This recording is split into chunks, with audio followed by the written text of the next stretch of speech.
In his famous "To Thine Own Self Be True" speech of fatherly advice, William Shakespeare has Polonius tell his son Laertes that the apparel oft proclaims the man.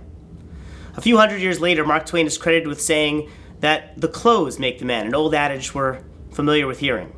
And many of us have received the advice that we should dress the part or dress for success.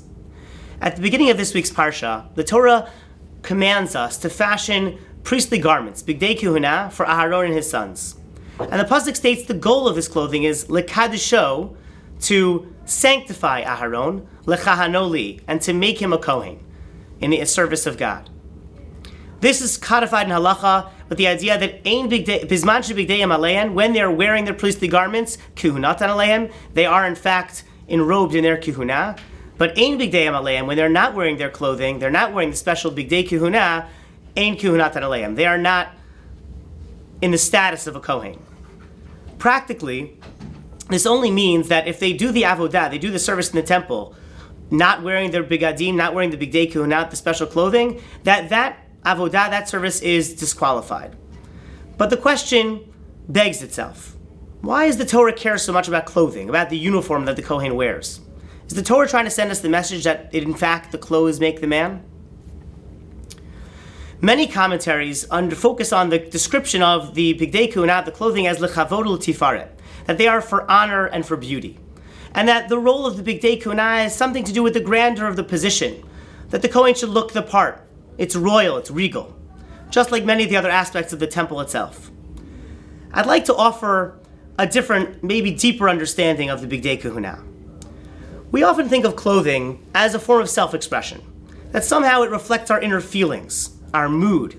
The entire fashion industry is built on the idea that I can convey a message with the clothing that I wear and how it's designed.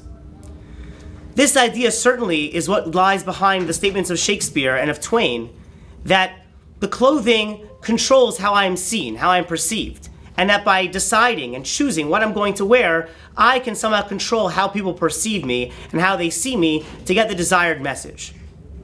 Perhaps the Torah here is flipping the script. Perhaps the equation is the reverse.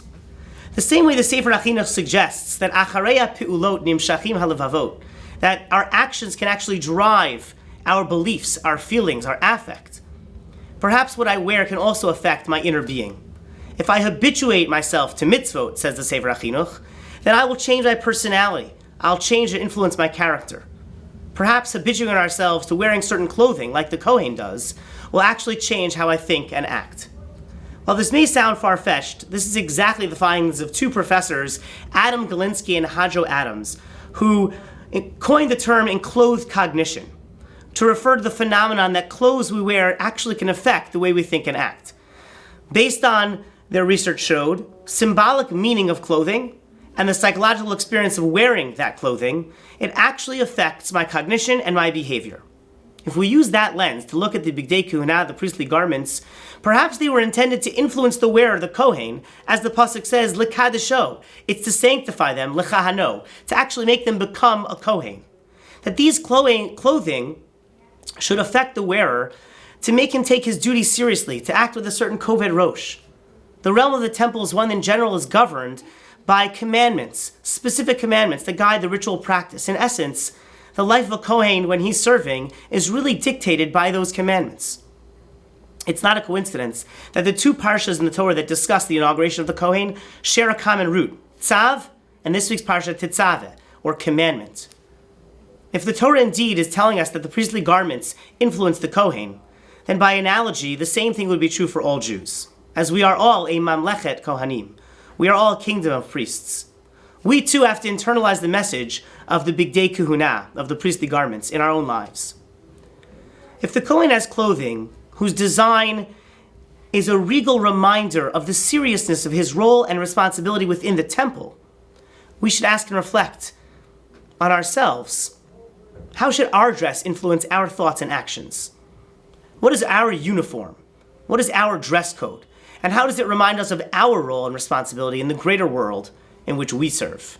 Shabbat Shalom.